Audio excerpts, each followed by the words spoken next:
Hello, everyone. Welcome Hey, back to Effing with the Ineffable. I am Zoe, and I am Smokey Pigleton. aka Will, and today we are here. Okay, hold on, give me 1 second. And this is my boomstick, What is that? Is that just a BB gun? which is actually a BB gun, That's what I thought. and can't really do much booming. But the reason why I have it is Yes. last week at the age of 60, I went and I was going to pick up my first ever handgun. What? A 9mm made in Turkey of all places. And I get to the now the place I bought it online from a gun.com. Like a local place or like a big thing, but you have it shipped somewhere? How does that work? It's a big thing. It's called, I'll shout them out, classicfirearms.com. They're the ones that always do those gun giveaways Yeah, that they I have a always lot. sign up for but never win. But anyway, they couldn't send it to me directly because there's a rule that every gun has to be transferred through a dealer that has a federal firearms license, an FFL. And the FFL, the local FFL, which I'm not going to mention who they are, but I went and I picked it up. They have to do a federal background check, the usual one that asks you a bunch of questions like, are you a criminal? Are you a felon? Were you dishonorably discharged from the service? Do you have are you a domestic on a registry for domestic violence? Do you have a restraining order against you? Stuff like that. Things that make them feel that, okay, this guy's probably not some kind of documented maniac.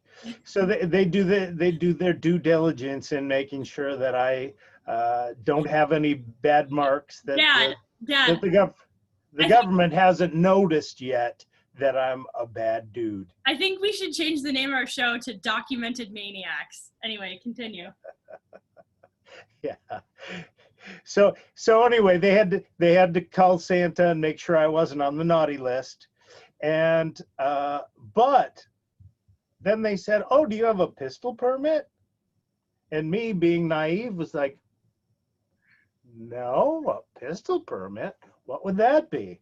Well, what that is you have to get a release from the local sheriff that says that they have contacted the local mental health entity, which ironically I worked for until last month,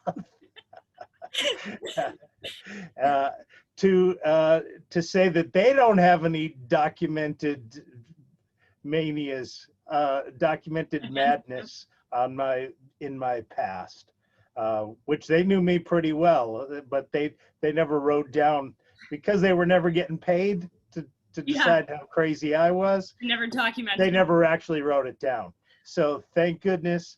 So I'll probably be able to get that pistol permit pretty soon and be able to pick up a gun that I paid for a month ago and that I've already been able to see.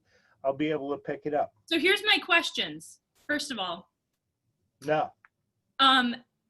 Is the gun permit thing, is that just a state thing, or is that a federal thing, or is that a local thing? What is that rule? The pistol permit? Yeah. I don't know. It's through the county, sheriff. So I don't know if that's a state thing that the counties just administer. If I remember, I'll try to look it up and see, and maybe post some info about it. But yeah, I'd be curious. But it doesn't matter. What matters is, sure. Again, this gets you thinking. Okay, why does the government have such a vested interest in knowing who I am and what I have? The short answer is that they basically don't trust me. They're presuming I'm going to that there's a good possibility I'm going to use this item in the commission of a crime. And they do that about a lot of different things. They do that about cars as well. Yeah. You know, they make you register your car. They make sure they know where it is and how it's used and blah, blah, blah. They try to license marriages. That's probably the most dangerous activity on earth. It's also the stupidest. Like, we're gonna talk. Getting married? No. The marriage licenses. Oh, okay. No, I'm a big fan of marriage. I'm a huge unfan of marriage licenses. Right. So anyway, so I wrote down some stuff. Okay, yeah.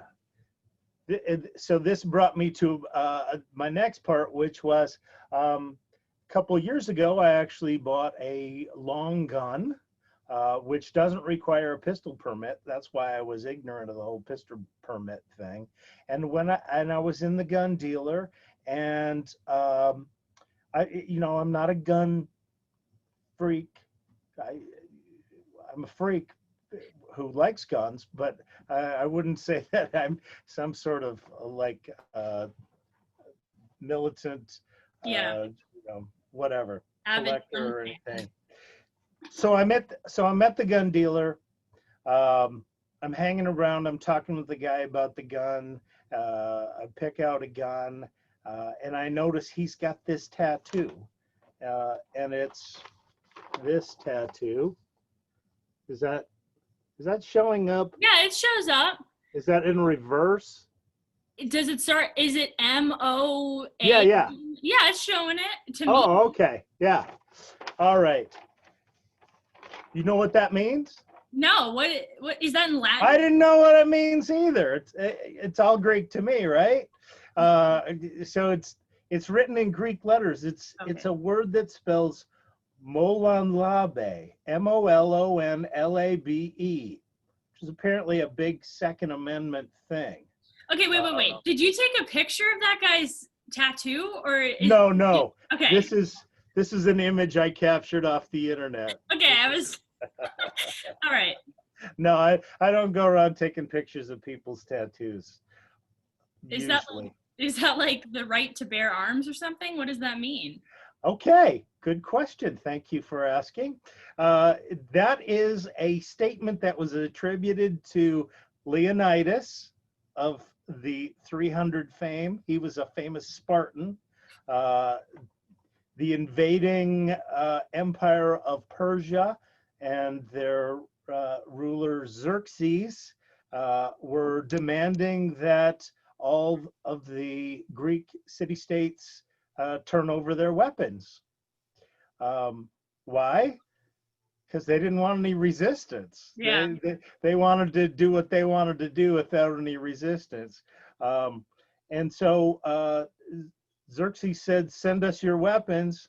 And Molon Labe means come and take them. Yeah, it's a statement of defiance. It says, if you can take them away from me, I guess you can have them.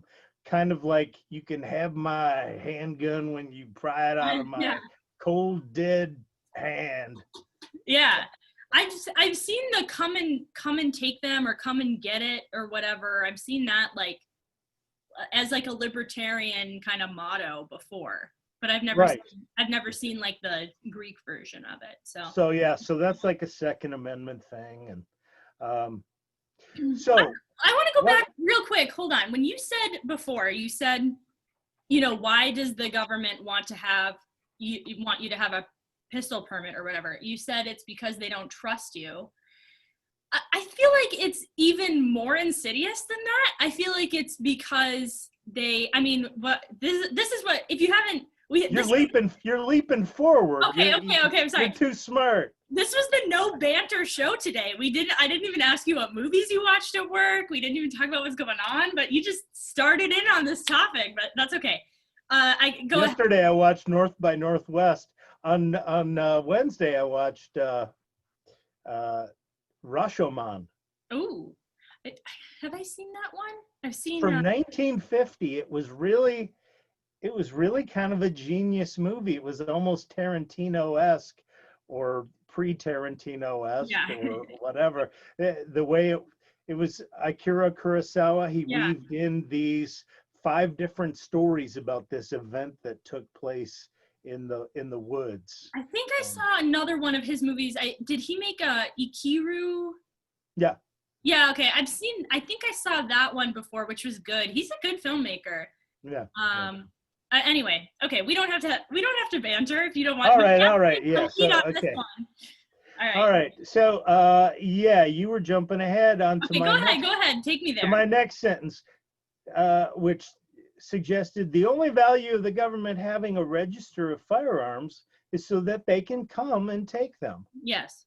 And I'm not sure always that their motives for taking them are going to be pure. Just as Leonidas did not trust that Xerxes had his best interest in mind, Yeah. being an invader. Okay, so today's theme is the gun laws, and again, we'll try to address it both from a libertarian point of view and get some Catholic perspective on that. Yes. The libertarian is pretty clear. Yeah. The Catholic, not so much. Is pretty unclear. Yeah. So we're gonna start with some clarity and then wade into the deep Yes. weeds of So should we start Catholic talking about ideas. Catholic? Yeah. So why should we distrust the government's intentions when it comes to that? Let's take a look at, from Mises.org, which will be in there, a brief history of repressive regimes and their gun laws. Yeah. Okay. I mean, before we even start on that, the reason to mistrust the government about anything at all, always, is because it's made up of individual people, and people are fallen and sinful, and also power corrupts.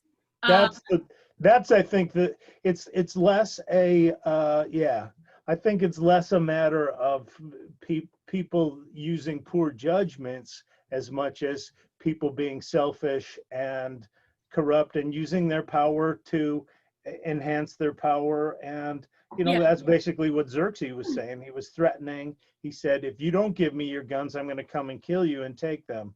Yeah. And Leonidas said, well, if you can, come and take them. Yeah. So power always. The reason why they wanted the guns out of people's hands so that they would not have any resistance. Yeah. There would be no resistance to their exercise of power. Yeah. Nobody would be able to stand against them. I mean, like that's kind of why, like, us living in America, we don't really think about this so much because all of us have grown up in a world where we have a relatively peaceful transfer of power every 4 to 8 years. Even this time. Exactly. Like, as much as people complain about it, it still went off relatively peacefully. There was a few hundred documented maniacs. Yeah, exactly. Mental health cases who were storming the Capitol. Yeah. And they weren't prepared for that. Next time hopefully they'll be more prepared for that. That's the government's job, is to be prepared to protect and defend. Yeah. So the point I was going to say is, we think that because we see this peaceful transfer of power every 4 years or whatever, we think that that's normal, but really it's not. What's normal in the course of history and in human nature is to, as soon as you get a little bit of power, you try to take as much as you can and you never give it up. And that's why George Washington is, like, in my family, he's one of our heroes. And one of my favorite quotes about him was from King George. There's a really good book if you have kids called George versus George. And it's a book about the American Revolution from both sides. So from George Washington and King George. Really interesting book. Not even just for kids, although it is a picture book. But, there's a quote from King George who said, like, he was told George Washington stepping down and he's going to let somebody else become the president. This was after he had served his term. And he said, if he does that, he'll be the greatest man who ever lived. Because that was unheard of. It was unheard of to have power, to be the leader of the country and step down. And that's exactly what he did. It's exactly he had the ring, he had the precious, yeah. and yet he handed it over. Yes. It didn't captivate Yeah. and fascinate him the way it does so many other people. His power did not corrupt him. Yeah. And I mean, part of it was he didn't even really necessarily want to be president. He was kind of talked into it by all of his fellow countrymen, which is why he was probably the best president, because he didn't run for it. Right. I mean, it's not, I don't want to make him out to be that should be a standing qualification for the presidency. Do you want the job? No. Okay. Then you're probably a good candidate. Which is why all these people who win will never curb the power that the president has, which is unfortunate because they want to be president too. Exactly. So yeah. So that they don't want to diminish. They don't want to melt the ring. They want to obtain the ring. Yeah. So I mean, we're gonna definitely talk more about like. I think I didn't intend to get all nerdy and bring Lord of the Rings into this, but I think you brought. But hey, I am what I am. I think you brought up Lord of the Rings maybe like every episode for the last 5 episodes or something. But that's okay. You talked about the only. I believe it's a deep, genius, mythical creation. And the funny thing is, I've never read the books or even I watched the movies a long time ago. I don't even remember the story. So yeah, I know it's about. I read The Hobbit, so I know a little bit. I read. I know it's the story of like Frodo going on the quest for the ring. Frodo was a reluctant hero, reluctant bearer of power. He did not want to have the power. Yeah. He didn't want to deal with it, but he was the only one they could trust because he was the only one who didn't want it. Yeah. Everybody else, even Gandalf was like, oh, what I could do with that. Yeah. And that's the dangerous thing is people think what they can do with it. Anyway, so back to. I was just gonna say we're gonna first talk about the history of gun laws in general in history. Then we're going to talk about it in the US, but we are going to talk, I think like a lot of people when they first hear about guns, they're like, why would you need a gun at all? We are going to talk about that. We're just going to talk about that more when we're going to first talk a little history, then libertarian philosophy, then Catholic philosophy, right? We'll get to that pretty quickly. Yeah, so we're going to talk about that. I think the value of guns is clear in that if it didn't have some power and some force, there wouldn't be a law against it. Yeah. The people in power wouldn't say, oh we need to regulate that. Yeah. So let's talk about the history of it. Okay. A brief history of repressive regimes. This is from Mises.org from 2018. A fellow named Jose Nino put this together. And he started out basically saying, although one of the rights that has seen less government encroachment in the U.S., in contrast to other activities such as commerce, which is true, there's been a lot more interference in the economy than there has in other things. Gun rights are now witnessing unprecedented attacks at the state level and even from politically connected corporate entities. Although gun control laws are not created equally in terms of overall impact, gun confiscation holds a special place in the halls of political repression. A trip down memory lane will give us a refresher of how gun confiscation has helped consolidate government power. So go with me now into the recesses of the past. The Soviet Union. Okay, Soviet Union, one of the deadliest regimes in the history of mankind. They couldn't have gotten away with those atrocities without having a complete monopoly on the use of force. Ironically, Vladimir Lenin, Soviet leader Vladimir Lenin, the first principal Soviet leader, called for a proletarian militia.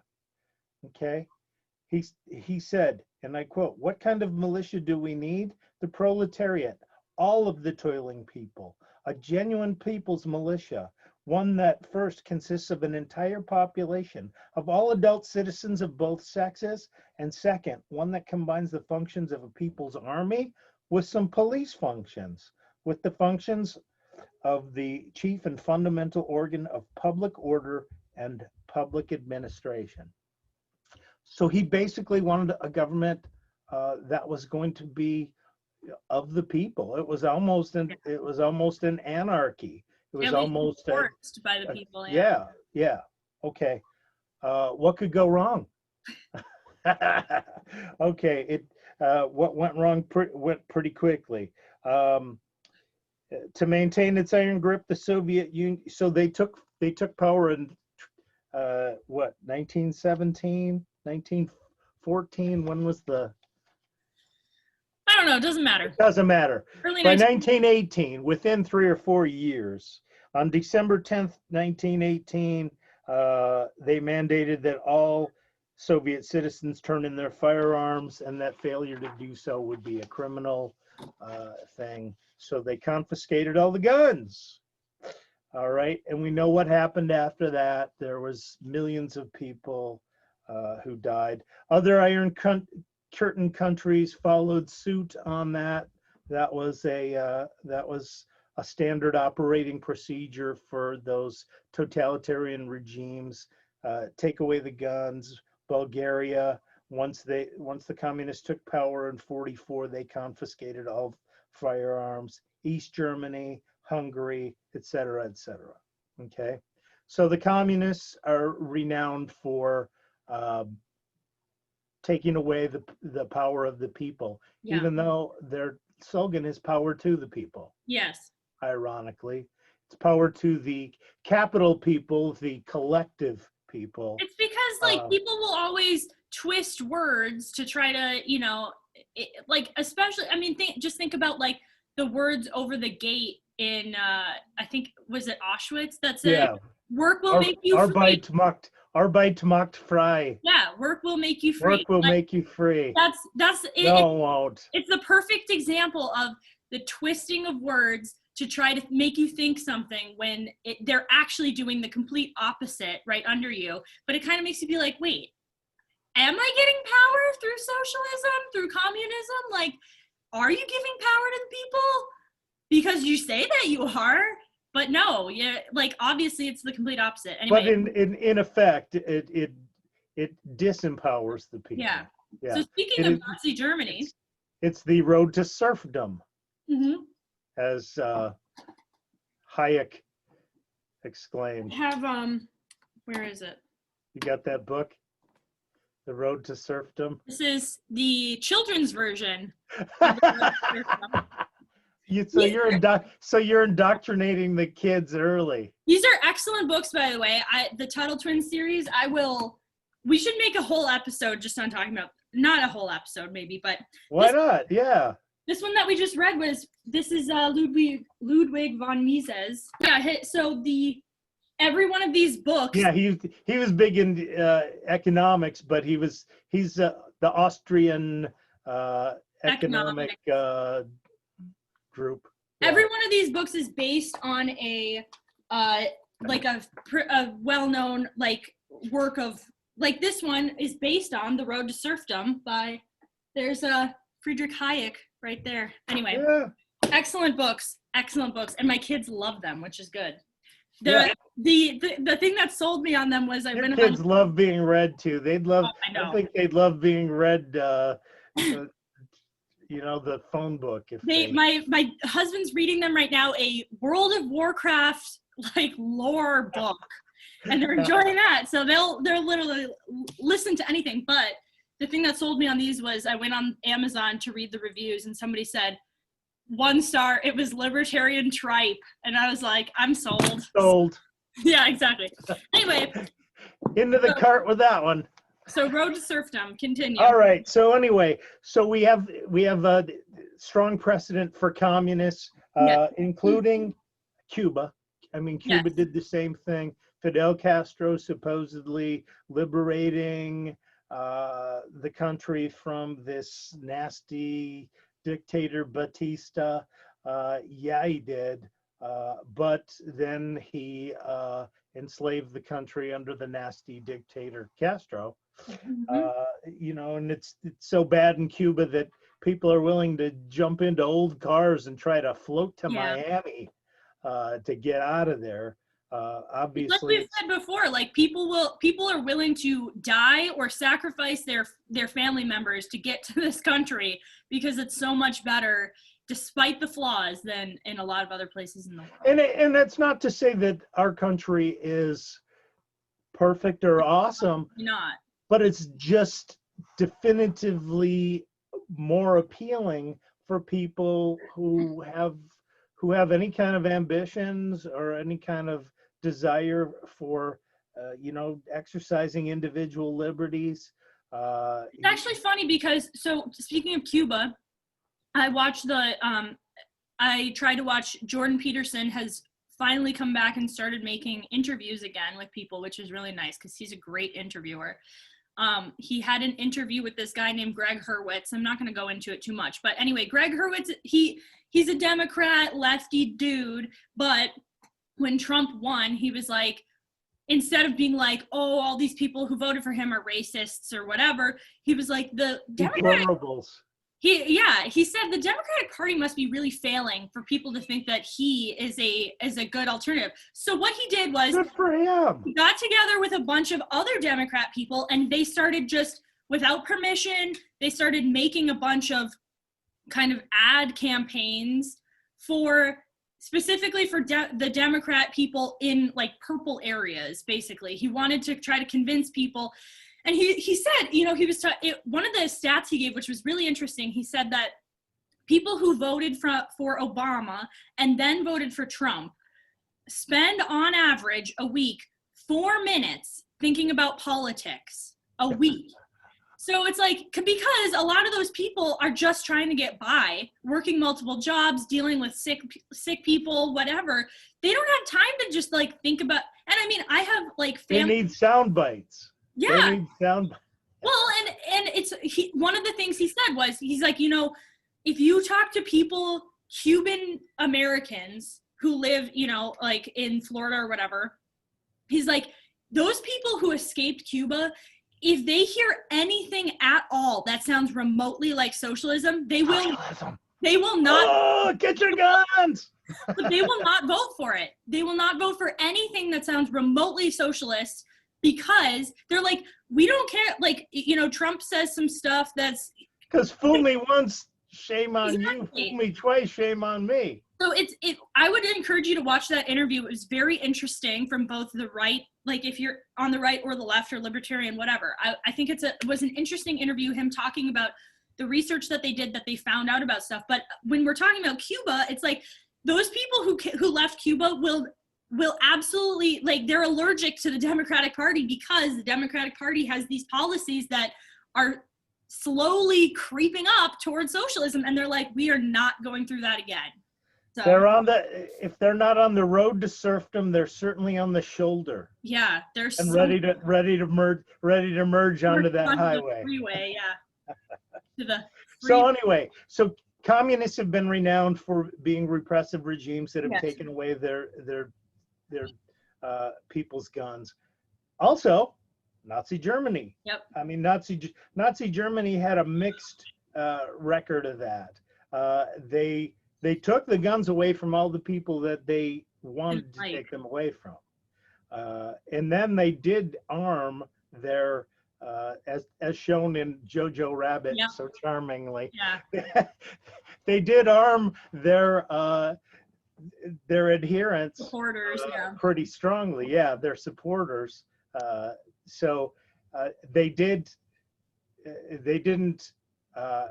generally disarm everyone, but they disarmed everybody that they thought was not going to be worthwhile. So every enemy of the state, Jews were prohibited from working in the firearms industry. This is in 1938.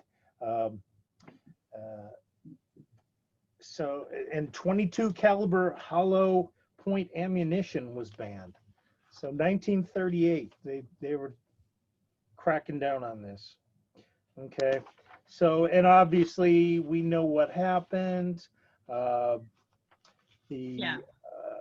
you know, obviously, so both extremes of socialist, statist style governments always reduce the individual liberty to be able to resist. Yeah. The state commands all the power. Yeah. If you go back to one, I think the favorite episode that we've made so far, the political compass test, you'll see, you know, the X, Y, or the Y axis, right? It's been a while since I took math. The up down axis is like, you know, authoritarian to libertarian. Right. So all the people up here on the authoritarian, whether you're all the way over on the socialist side or you're all the way over on the fascist side, doesn't matter. They're the same. They're the same. I mean, like the effect on the individual is essentially the same. Yes. You know, it just depends on which party is in power. Is gonna have too much power. Yeah. The government having too much power. Okay, so that's the backdrop. We didn't go into other things.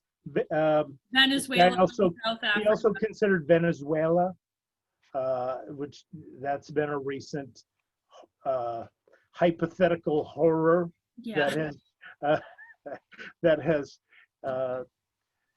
been propagated by this whole socialist thing. Yeah. South Africa looks like they're heading toward that kind of stuff. They're starting to confiscate guns. Certainly, there's been a lot of talk in this country about confiscating. And we're going to talk a little bit about a recent New York. But let's talk about that when we get to it. We'll get to it. Okay. So, in the United States, which is a gleaming city on the hill. City on the hill, awesome example of how things should be done for the most part. Based on their experience and based on their understanding of history, the founding fathers realized that if it had not been for a armed citizenry here in the United States, the revolution would not have succeeded, right? Absolutely. So knowing that tyrants always want to remove arms, and knowing that that the citizens being armed was part of the reason for their success, they said, let's not mess with success. Let's, empirically, this is something that has worked. This has actually given power to the people. Yeah. Let's enshrine this in a government that is of the people, by the people, for the people. So in 1791, the U.S. Bill of Rights was ratified, included that Second Amendment, which I will read once and once on, well, we'll probably refer to it again. A well-regulated militia being necessary to the security of a free state, the right of the people to keep and bear arms shall not be infringed. So there's a clause in there that basically says, this is the reason a well-regulated militia is necessary to the security of a free state. Yes. If we're going to stay free, we're going to need to have our people be empowered to be able to assert their own force. So we will not be infringing on the right of people to keep and bear arms. Okay. Yeah. Great start. Awesome. What could go wrong? So 140 years later, there was basically no major gun laws, gun restrictions after that. There was no registration. No, it was laissez-faire. Well, hold on. That's not quite true because, so this is all, I'm talking a little bit out of my depth here, but this is all notes that I got from my husband who took constitutional law. He's in law school, so he knows more about this. He was saying that, were you going to talk, because you're talking about 1930s? Yeah, I'm going to head toward the Okay. 1930s. Before we get there, let's just make one quick detour to say, at the time of the Civil War, when Black soldiers came back from fighting in the war, a lot of them were armed fighting in the war, a lot of those Black soldiers were disarmed either by their local governments or just by like their citizens, by their neighbors, because they did not want Black people to have guns. They didn't trust them. To be able to defend themselves or to be able to, have the same rights as white citizens. So they didn't want them to have power. Yeah. Same reason why everybody takes away somebody's guns. Yeah. You don't want them to have power. So, guns are power. Yeah. It's unfortunate that force often is the thing that makes things happen in this world, but it's the truth. Yeah. So apparently there was a Freedmen's Bureau Act and the Civil Rights Act of 1866. Both of those, from what I understand, asserted that people have a right to bear arms no matter what their race is. So that is good. So that was a reaffirmation yes. of the right to bear arms, and it was an explicit extension of the Second Amendment to everyone. Mm-hmm. So, yeah. But aside from that, yes, there wasn't a lot of. So now we can get into the 1930s if you want. So there was a lot of local and state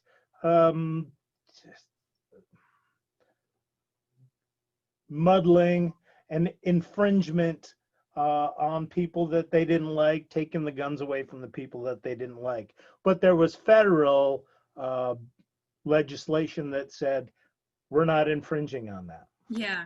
So what happened? Couple of famous assassinations took place. A couple of presidents got killed. Archduke Ferdinand got assassinated, and oh boy, the SHTF at that point, called World War One. Stuff hits the fan. Got it. And I thought you were trying to spell SHIT. I was like, what are you talking about? Okay. No. Continue. Stuff hits. It's like a acronym. Yeah. Anyway, it's like snafu and foobar. Yes. We won't go into. But anyway, so leading up into the 30s, there was first off, there was prohibition of alcohol. They said, oh, alcohol is terrible. It makes people do bad things, and nobody should have any alcohol. So we're going to take away alcohol. Worked really well. Yeah. Works about as well as gun laws work, by the way. Yeah. Well, yeah. Which we'll get to, but yes. It led to the rise of prohibition, led to the rise of organized crime. Mm-hmm. People said, hey, there's a market for this illegal drug called alcohol. Let's brew some up. It's real easy. We'll make it in our bathtub and we'll sell it. And bang. So, and then they organized. They wanted to monopolize the market. So being an illegal operation, they couldn't use legal methods. So they started to use guns, Tommy guns, machine guns, right? Yep. You've seen the old gangster movies from the 20s and 30s. Like those in guys, Home Alone, he said, those guys knew how to throw down. They would send a little lead down range if they had any kind of reason to. So the St. Valentine's Day Massacre took place. And then, which I didn't really remember, President-elect FDR was nearly assassinated by some guy who got about some anarchist, crazy. He actually was a socialist crazy, who got about 5 feet away from him, and started to shoot. Actually, killed the mayor of Chicago, and nearly was able to succeed in killing FDR. So that was the Impetus. climate that led to them saying, okay, we need to put some regulations on these guns. Yeah. So in 1934, 140 years after the right shall not be infringed, they said, okay, here's how we're going to start to infringe. Federal legislation to enforce gun control imposed a $200 tax, which $200 in 1934 is equivalent to almost $4,000 now. So it's a $4,000 tax on the manufacture and transfer of certain weapons, things that could be easily hid, and things that could throw a lot of force out in a big hurry. Machine guns, short-barreled rifles and shotguns, heavier weapons, explosive ordnance, suppressors. For some reason, they didn't like the idea of suppressors, I guess, because you could cover up the source of your gunfire, and disguised or improvised firearms. You couldn't alter firearms in a way that would make them more likely to be easily hidden. Like people had umbrella guns. Or do you remember the movie Zatoichi? Yeah.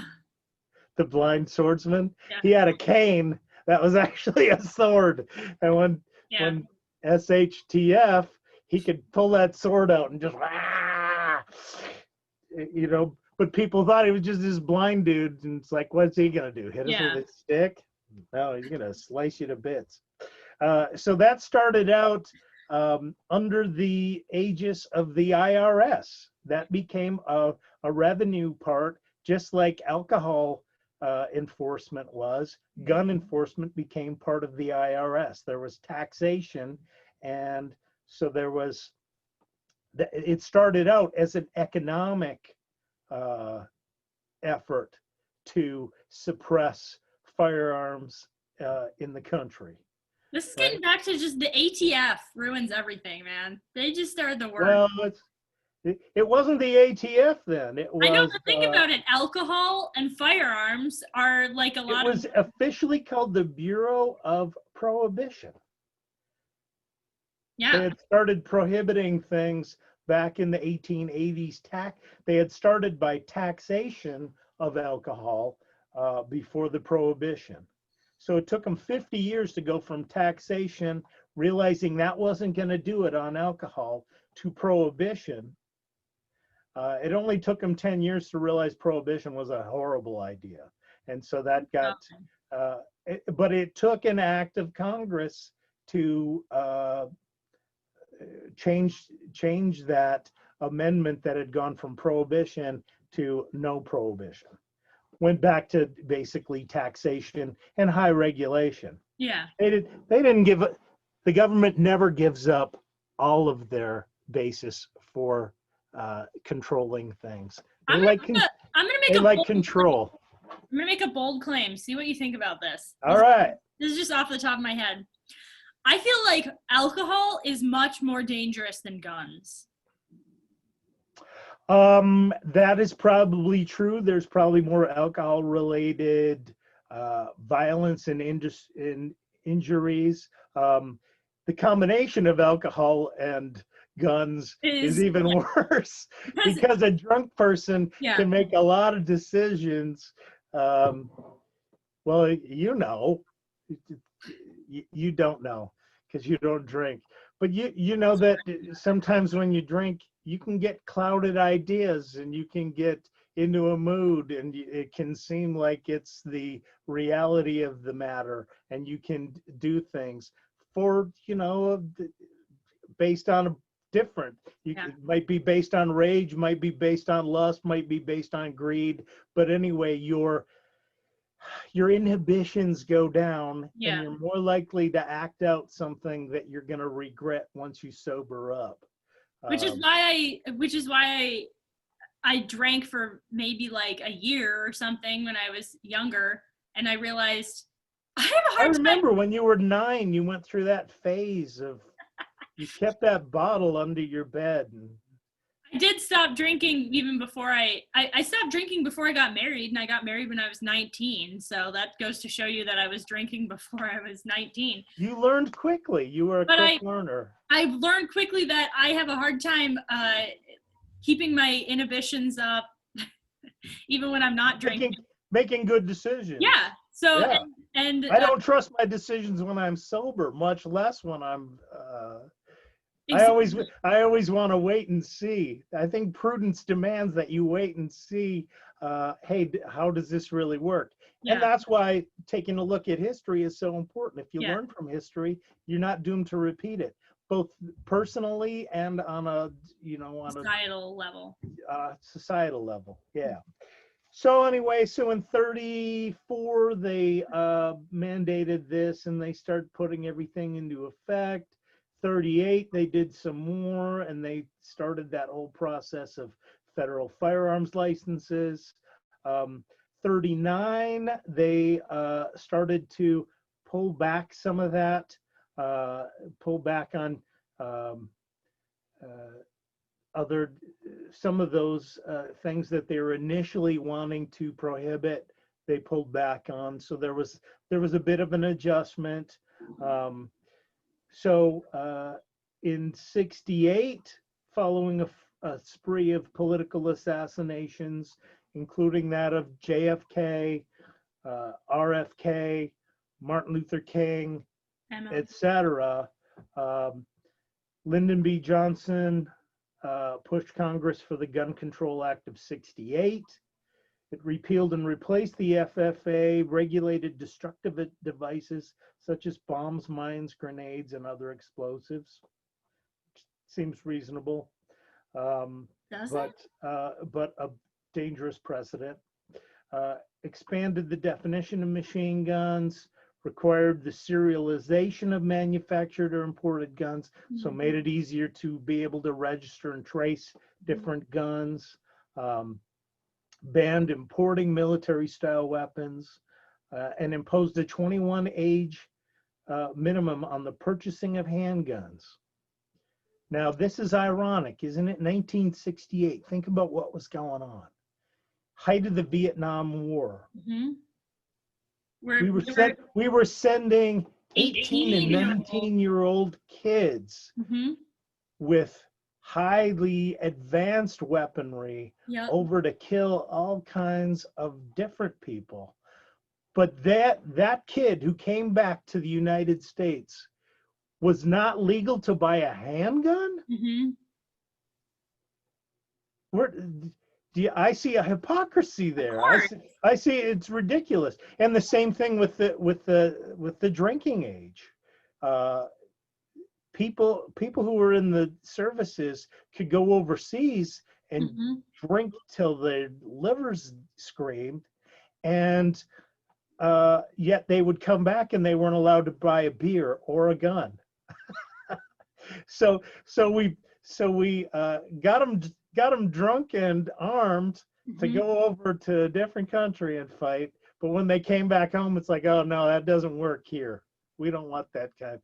Like, come on, categorical imperative says however you treat Vietnam is how you want Vietnam to treat you. Yeah. So you want to send a bunch of drunken gun toters over here, but you don't want them back in your place? Yeah. Come on, man. Yeah. Anyway, so that was 68. So even more infringement took place there. And then the pendulum started to swing a little bit. In 1986, contrary to prior gun legislation, the Firearm Owners Protection Act, passed under Ronald Reagan administration, enacted protections for gun owners. It prohibited a national registry of dealer records, so they couldn't take all the dealer records. although they still insisted that dealers keep records. For Just what in case reason? they change their We mind. know. Yeah. In case they need to come and get them, we Yep. want to know where to come and get them Yeah. and who to come and get them from. Hmm. Yeah. So they limited ATF inspections, blah, blah, blah, had all kinds of stuff, allowed gun shows. So there was some loosening of that, some more protections for firearm owners. So there was again kind of a, just like in 1865, there was kind of a restatement, uh, a re, what do I want to say? The Second Amendment got Reaffirmed. reaffirmed. Yeah. So they reaffirmed the Second Amendment, but they did continue that. They did reaffirm the ban on machine guns and silencers. Have you ever used a gun with a silencer? I never have. Have you seen Um, videos of it? Like of what yeah, it they're not silencer? really. They're not really. Yeah. You know, the things that you watch in the movies Yes. are not correct. Those They're aren't. not Yeah. silencers. They're mufflers. They do muffle the sound, and they also hide the flash that often comes from the end of a gun. There's unburned gases that are pushing that bullet down the barrel. And when they hit the end, they hit some oxygen and they flash. Yeah. There's a flash. I feel like the people who say we need to ban silencers have probably never shot a gun or heard a gun being shot near them, and also have obviously never heard like an actual silencer being used, because really the point, like, silencers are good for citizens to have, because if somebody comes into your house and you need to shoot them, you don't want to have ear damage from just having to defend yourself. Right. And that's, I mean, like, guns are so loud that that's like Bill Burr's. Yeah. You ever see that one where he says, "What's the best gun to have?" Probably like a 22, because the sound of that is not going to deafen you. Yeah. If you pull out a 38 and shoot it, it's like, oh, you know, you're going to have this ringing in your ears. Exactly. And you're not going to be able to effectively deal with the situation after that. Yeah. So, like, yeah, when I just love when people are like, we need to ban silencers. It's like, have you ever shot a gun in your life? Have you ever shot a gun? Have you ever been somewhere where somebody was shooting a gun? Like, it's just, they're loud. Yes. They're loud. Yes. They're so loud. Even if you're wearing headphones, they're extremely loud. Suppressors, which is basically all supposed silencers are. There is no such thing as silent. You're always going to have some sound of the operation. Suppressors suppress the flash and they suppress the sound that comes out, but they don't eliminate it. Yes. Not by a long shot. It's a safety feature. It's the same reason that people who shoot a lot of guns often are wearing headphones, or muffling earplugs. headphones, to be able to protect their hearing, because you know, it's loud. Yeah. It gets loud. And nowadays the military, ironically, the government says we want every gun, or most guns, to have all the time suppression for use in the military. Why? Because it gets loud and chaotic on the battlefield. Mm-hmm. They don't want to be able to see the flashes that come off. If there's a flash at the end of your gun right here, your vision downrange is obscured. Yeah. So it damages your ability to use that gun well. Yeah. Okay. So it's basically suppressors should probably be built into every gun. Yeah. I mean, honestly, they do have flash hiders and things like that, which there's a lot of regulations on that. It is okay to be able to suppress flash a little bit, but it's not okay to suppress sound, because I guess you can hide out and be obscure in where you're doing things. I can see how it would enable people to be better criminals. But again, if that's all they're working toward, then that is not enforcing the rights of people to keep and bear arms. That's not trusting the people to keep and bear arms well. Yeah. It's assuming they're going to use them for criminal purposes instead of for legitimate purposes, Yeah. which we'll get to. Do you want to talk Okay. any more about history? I think, I mean, should we just talk really quickly about? That's pretty much it. I Let's mean, just mention two court cases that were very recent that reaffirmed an individual's right to have guns, to bear arms, which were very important cases. First one was DC versus Heller, which is technically called District of Columbia versus Heller. right, 2008. Yeah, Second Amendment is an individual right to possess a firearm unconnected with service in a militia, and struck down Washington, D.C.'s handgun ban. But the Supreme Court also stated that the right to bear arms is not unlimited and that guns and gun ownership would continue to be regulated. The second one was in 2010, McDonald versus the City of Chicago. The Supreme Court ruled that the Second Amendment is incorporated and thus applies against the states. So, which means that states cannot legitimately do more infringing than had already been done through these national acts. Yeah. The state can't be more restrictive than the feds. That there is a federal right. If you're a citizen of the United States, regardless of what state you're in, you have a right to keep and bear arms. Yeah. Under some restrictions. Yeah. And so, like, one of the biggest arguments from anti-gun people is that, you know, the Second Amendment says it's for the militia. So, like, maybe the military should be able to own guns, but individuals shouldn't.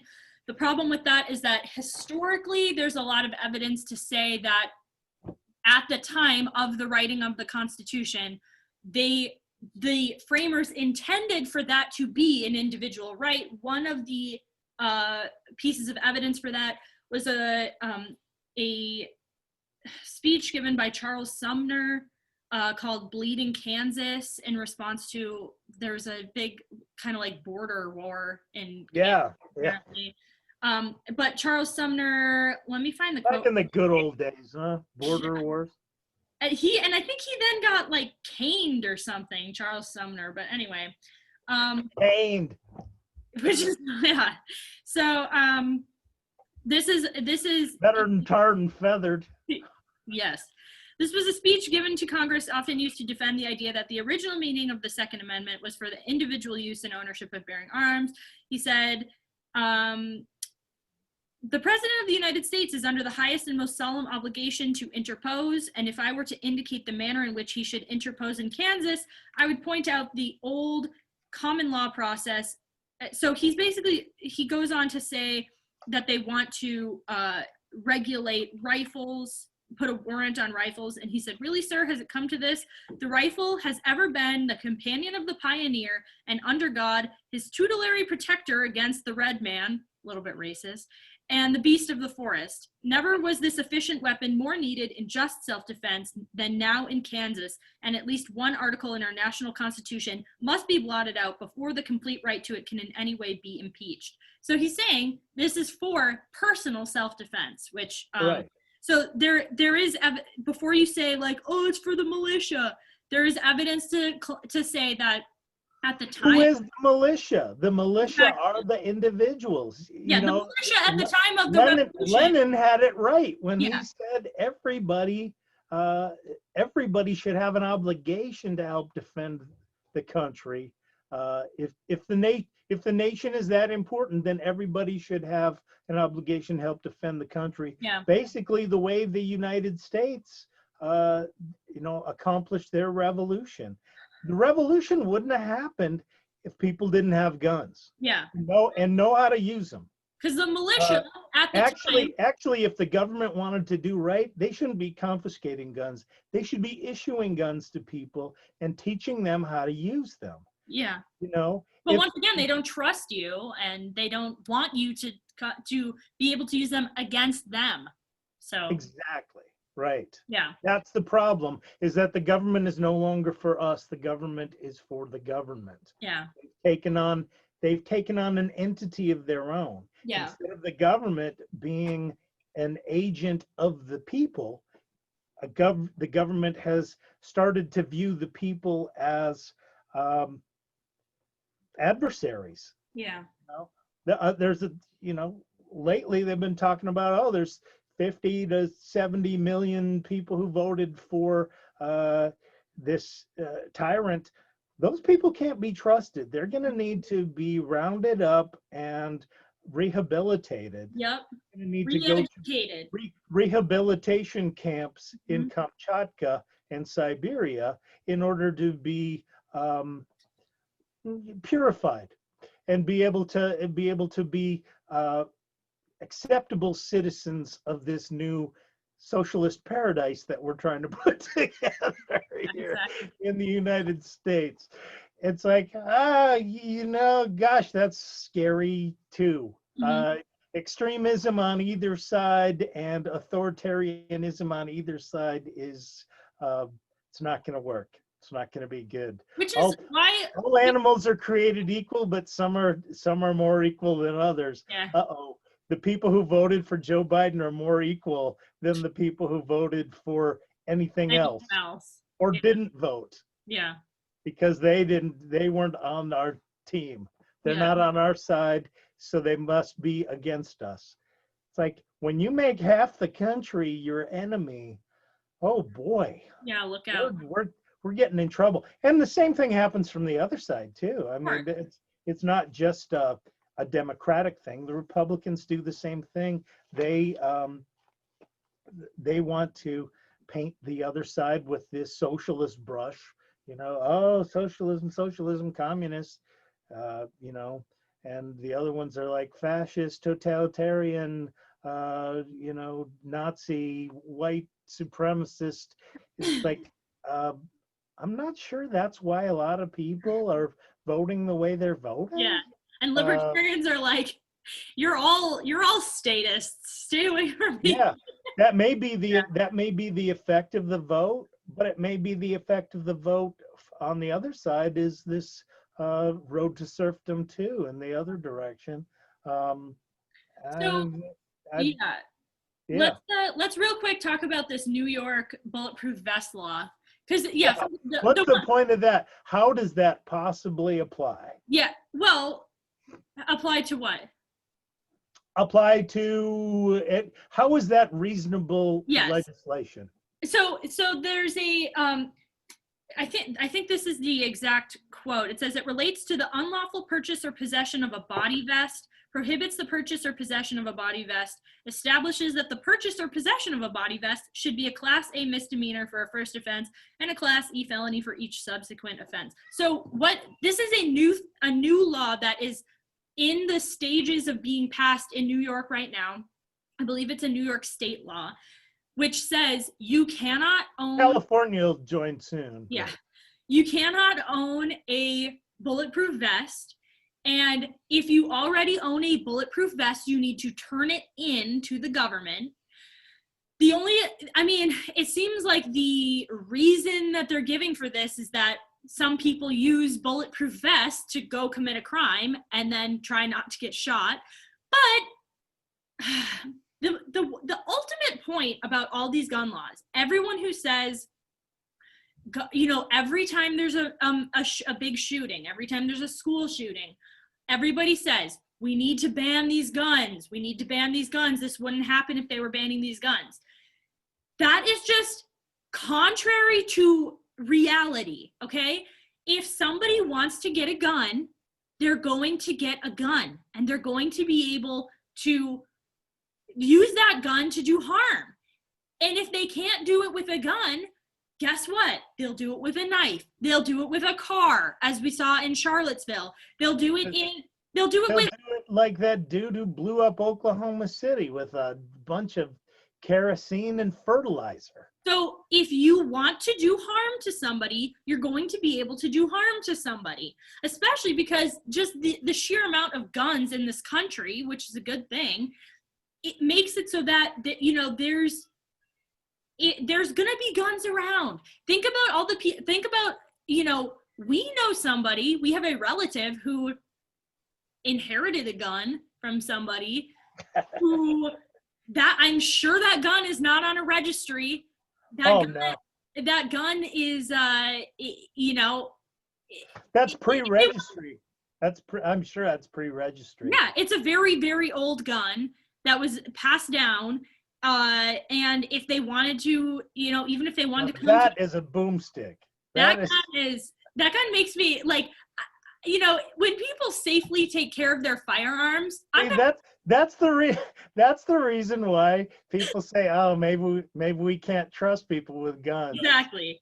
Some people can't be trusted with guns, but those people are criminals and they need to be tried under criminal law, not have this blanket saying that, okay, every gun has to be registered, every gun, because it could possibly be used.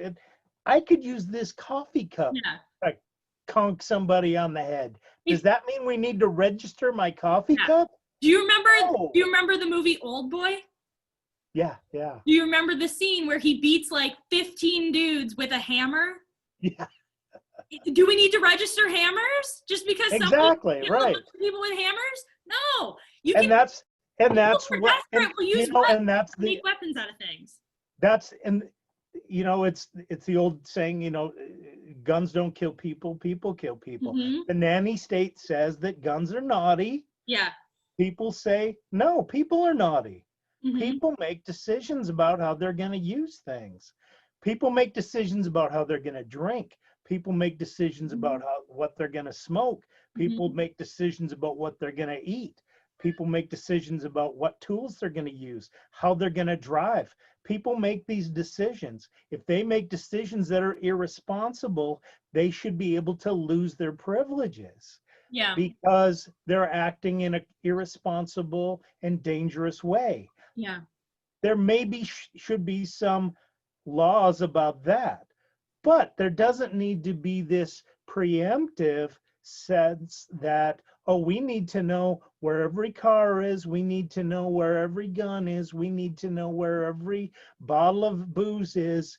And it needs to be highly regulated and highly registered. Yeah. Because it could be misused, or it could be, you know. And I think you know, the gun war, the drug war, the alcohol war, the tobacco war, all those things, prohibitions do not work. Yeah. Because the old saying is, if you outlaw guns, only outlaws will have guns. Mm-hmm. And that's not what you want. Here is a legally qualified person looking to get a gun. I can't get a gun because of all this bureaucratic BS. Yeah. If I needed a gun today, I wouldn't have it. I'm not going to have it until the sheriff talks to the mental health folks and they say, oh, no, he's nuts, but we don't have any documentation of it. Yeah. And I think the main point is that, like, so we have to start wrapping this up because I actually have to go in a little bit here. But all right, let's talk about this from the libertarian perspective. We have a natural negative right to life. And that means negative rights mean that no one can take that away from you. The responsibility to defend that right, a lot of people think that the government should have the sole responsibility for defending that right. Those people are misguided, I think.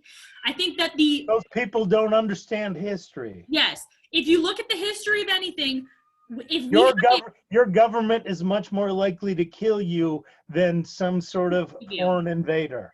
So if we have that right to life, we need to be able to defend that right.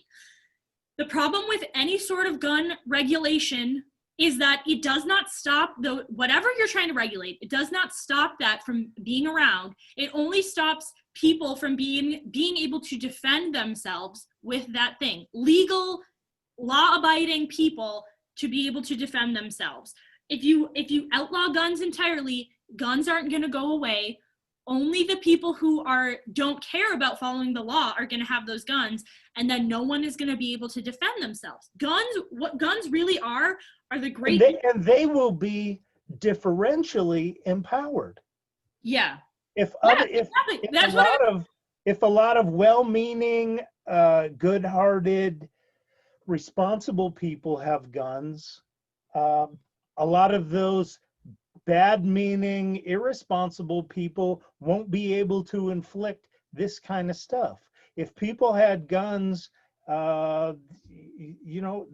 in different places when these massacres took place, and that's why they were talking about maybe we should arm teachers. Yeah. Teachers are, that'd be good. Teach teachers how to have guns, how to use guns, when to use guns, in what situations that's all right, and give them the power to be able to defend themselves. Some jerk off, video game freak comes into the school and wants to kill everybody because they want to go out in a blaze of glory because they're basically mentally ill and suicidal. Okay, we'll oblige you. We will shoot you. Yeah. But you don't have to kill everybody first. And then, I always say, in these murder-suicide situations, which is, happens a lot. Yeah. Try the suicide first. If that really works for you, then let's go with the murder. Yeah. Yeah. Right? That's Yeah, it should be suicide murder. It should be suicide murder. That's that's the dangerous use of words there. I mean, even if like less controversially, just think about if Jews in Nazi Germany were armed, if slaves in the US were armed, would they be slaves? I mean, like, just yeah. So, if we're disarmed, how much does that enable us to be enslaved? Yeah. And I was going to say that, what guns really are the great equalizer. So not only person to person. So like, think about me as somebody who is a shorter, smaller woman. Like, if a big guy, a weak little girl. I am pretty weak.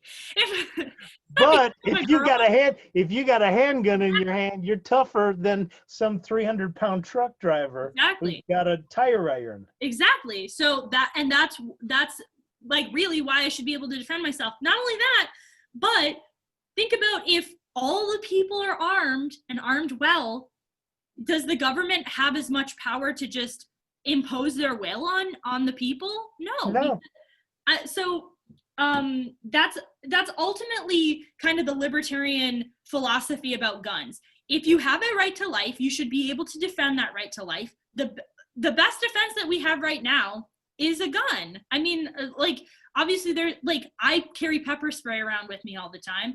That is a way to defend yourself. It's a deterrent. It's clear. Yeah, it's not the best way, obviously, but it's a way. And I think it's safer to have that around my children than, a loaded gun all the time that I just carry around with me. But I mean, if half of the people out there, the good citizens, had guns, would there be as much use of guns in assaults and robberies and I mean, think about if every single person carried a gun.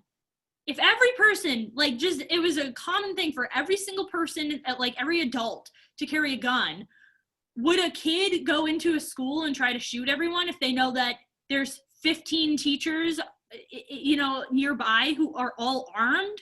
I mean, like, I think that would lessen the chance. It would at least lessen their chance of success of being able to hurt anybody. It wouldn't silence that, but it would certainly suppress it. Yeah. So, let's really quickly talk about gun registries and why they're bad. So, getting back to the whole impetus for this episode, which was my dad's trying to get a gun and then having to have this permit, which is essentially just a registry for guns. I mean, once again, like, I don't know if we have to, we talked about this at the beginning with the whole Leonidas thing, but the reason that gun registries are bad is because if the government starts getting too powerful to the point where they're like, there's going to be people who are going to want to fight against us, the first thing that they're going to say is, okay, let's have a buyback, a gun buyback. Now, buybacks will sometimes start as an enforced gun buyback. Yeah, exactly. You have to sell us back we're not taking it away. Yes. We're buying it back from you. It's mandatory buyback. With money that we're just printing willy-nilly because we like money. Exactly. I mean, so the problem with gun registries is that they always make it easier for the government to come take things away from you. Just like a registry of anything. Like which, anyone who has ever had their sic semper tyrannis. Yep. Thus always tyrants. That's why, like, think about like registering your children with, like, Social Security or whatever. Like, that's something that makes me nervous, because as somebody who has ideas that are contrary to the status quo, it's like, if they know that I have kids, they can come and check out, especially as somebody who's homeschooling, they can come and be like, okay, let's go do an audit of your homeschool and make sure that you're doing all the things that we require you to do. I mean, that's a scary thing. We're going to confiscate your Tittle Twins books and Tuttle Twins. Good stuff. Yes. Tuttle Twins. Okay. So let's finish the libertarian part of this by saying, where do you personally think that the line should be drawn? Do you think that there should be any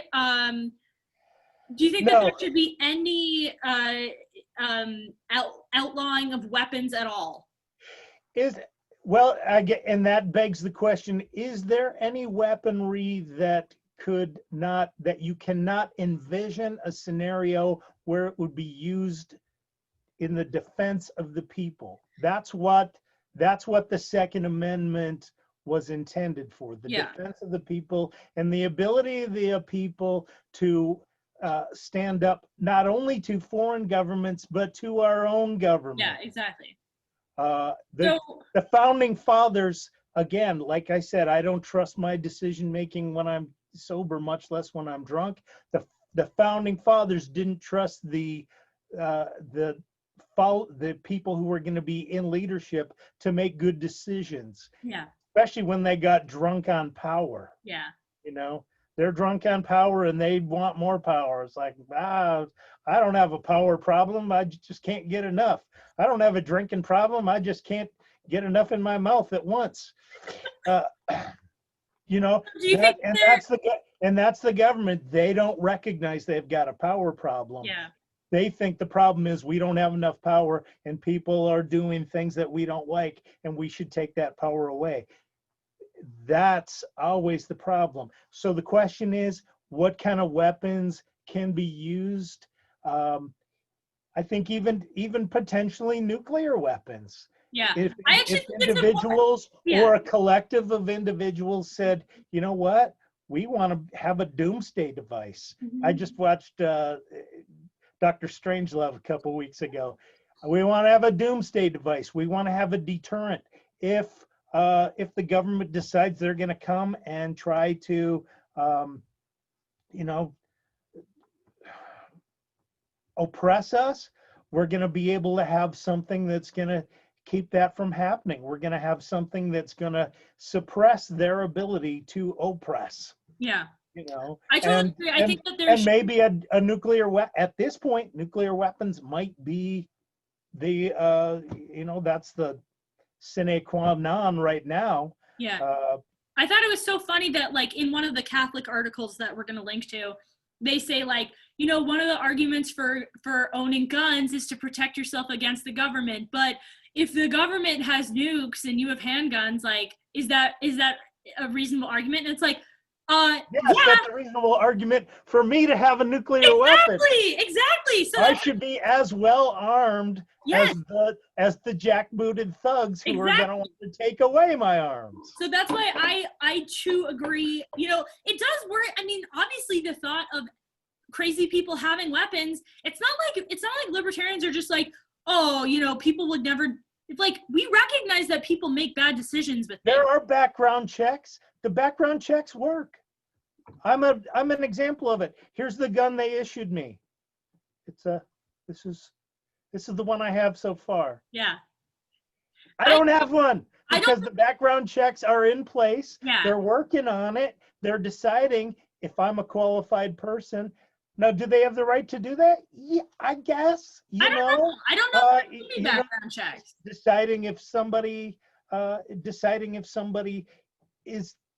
a criminal, or if somebody's mentally ill or if somebody is less than the age of reason, whatever that means. Yeah. Maybe they shouldn't be allowed to have weapons. Maybe there needs to be age limits. Maybe there needs to be mental health limitations. If somebody's got a documented mental health issue that makes them less capable of responsible action, maybe their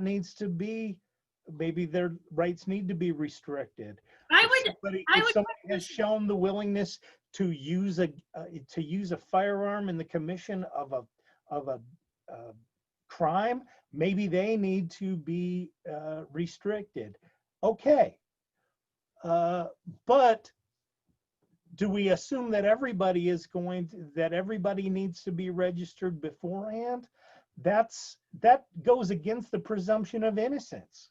Yeah. The presumption of innocence says I can have a gun for whatever reason I want until I misuse it. Yeah. The presumption of potential criminality is we need to register you because you might use it wrong. Yeah. There's a big difference there. I guess I don't think that there should be any. Yeah, I mean, even when you're talking about, okay, do you have a mental health issue that could cause you to like use the gun? It's like, okay, but then where do we draw the line? Because there's been people before who are like, had severe depression, had to go into treatment for that, and then couldn't have a gun, even though that they were, completely fine mentally and just wanted to protect themselves. That's a scary thing, because then you're taking away that person's right to defend themselves, even though they don't have anything that's actually going to cause them to use that weapon. I think if you use a weapon if you misuse a weapon in a way that's going to infringe on the rights of other people, then you lose your right. Yes. But aside from that, I don't really think that there should be any restrictions on guns. Okay, I really have to go here in just a few minutes. So let's finish by talking about the Catholic view of this. The Catholic view is as divided as the country. Yeah. It is unsettled. They can't decide. There's certainly precedent in Scripture for, pounding our swords into plowshares and preparing for war no more. Peace is a big theme, and that's good. Yeah. How do we assure peace? Mm-hmm. There's divisions about that. Some people like me would say we need to get everybody to be well-informed, safe users of firearms. Mm-hmm. The more firearms in the hands of good people, the less likely it is that bad people are going to use them. That's the way that we can promote peace. Other people are like, no, guns can only hurt people. Guns aren't necessary for anything else. Okay, yeah, I guess that's true. Guns are mainly used to inflict damage on something. For hunting or whatever. Yeah. But guns are it's an unfortunate. The very argument that they used in that article to say, well, gun ownership back in the day might have been legit because people needed to defend themselves from the government. Now you can't defend yourself from the government. It's impossible. Resistance is futile at this point. So surrender. No, we're going to go down with a fight. Yeah. Come and take them, I guess is more my stance, and I don't think that's an anti-Catholic stance. So I know that Jesus went into the temple and he created a whip out of cords, and he smashed the money changers and the greedy, nasty people who were inhabiting the temple. Is that insurrection? Is that like, is it? Didn't Peter cut off People said, what authority do you have to do it? What are you doing? People said, what authority do you have to do this? And they said, he's got zeal for his father's house. I have zeal for my father's house. I have zeal for liberty. Mm-hmm. I have zeal for liberty, and I'm going to defend liberty. And people who are trying to infringe on that right, I'm going to try to resist that. Yeah. By every means that I can, and I guess by every means necessary when it comes down to that. I hate to go there, but sometimes you got to fight. Yeah. Sometimes there needs to be strong resistance, and it needs to come to the point where, no, I'm not gonna accept that. I'm not gonna accept your infringements on my rights anymore. Yeah. That's what the United States, before they were the United States, that's what the colonies said to King George during the Revolution. Everybody wants to say, oh, that's awesome. But we forget that, the history of how that needed to come about, Mm-hmm. And the only way that came about was because there was not infringement on the militia back then. Yeah.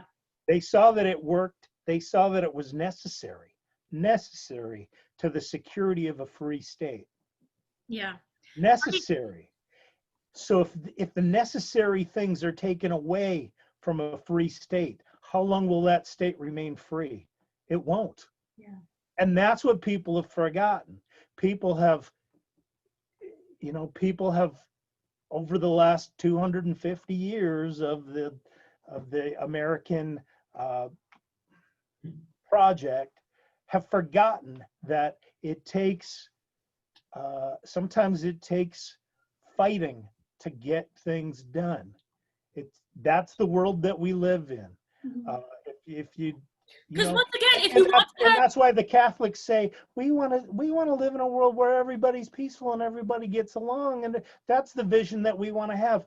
Yeah, I want that vision too. Maybe that vision only comes about when there's people with holsters on their hips getting along and singing Kumbaya, and saying, don't tread on me. Yeah, it's we forget that the fact that people love talking about rights, but they don't like talking about responsibilities. And if you have a right, you have a responsibility to defend that right, and not just like and to exercise that right responsibly. Yeah. So the two things I wanted to say about the Catholic view were, first of all, I read another article that I didn't even send you, but I'll link it, which basically said there is no definitive, in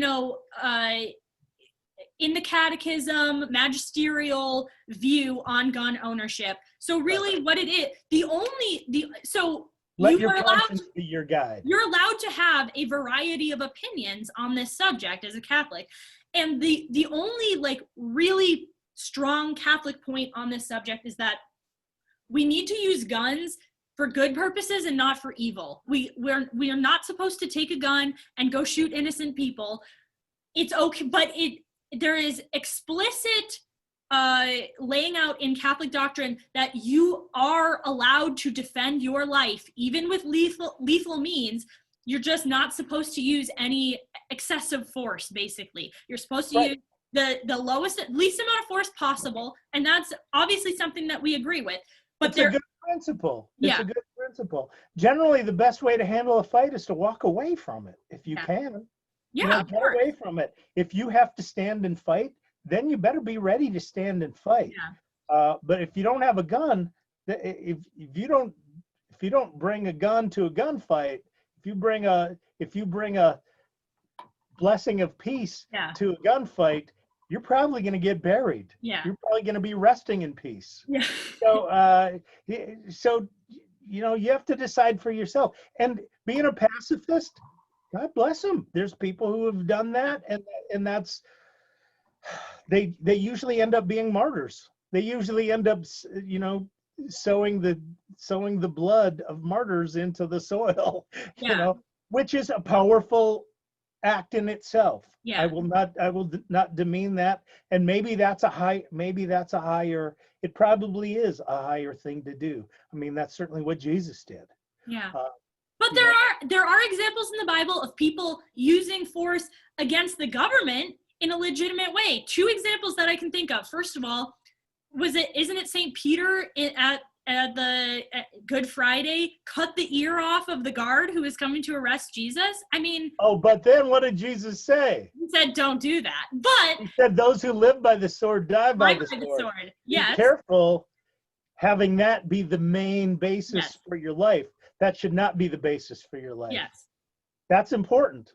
That's what you're saying, is that we need to focus first on peace, first and foremost on peace. How can we get along? How can we love Yes. ourselves and our brothers? We're called to love everyone, including ourselves. So when someone is threatening ourselves, we are called to defend ourselves, but we must not aggress. So again, that comes back to that non-aggression Yeah. policy Yeah. that says, don't strike first. If Yeah. you need to strike back, but don't strike first. Yeah. The only other example I was going to give was Moses, basically the first thing Moses does as an adult in the Bible is kill somebody who is That oppressor. That oppressive, nasty Egyptian overlord. Who's holding a slave. I mean, he kills him. And obviously, like, he gets in trouble for it, but it's like, there are times where lethal force is necessary. And that wasn't even self-defense. That was defending another person. So, anyway. And then the whole history of the chosen people, from one point of view, they invaded Israel. Yeah. The Israelites went in and they kicked all the people who were occupying those lands out. Yeah. Which is the start of Yeah. millennia of problems there in the Middle East, in the Holy Land. Yeah. It's only holy because there's been so many gunshots. Yeah. So I really have to go right now, but yeah. Let's just finish by saying, we definitely, whether you're Catholic, libertarian, or not, we want to impress upon you the idea that you have a right to life, you have the right to defend that, and guns are a good way to do that. And you should always, yes, use love, use peace if you can, but use guns when you need to.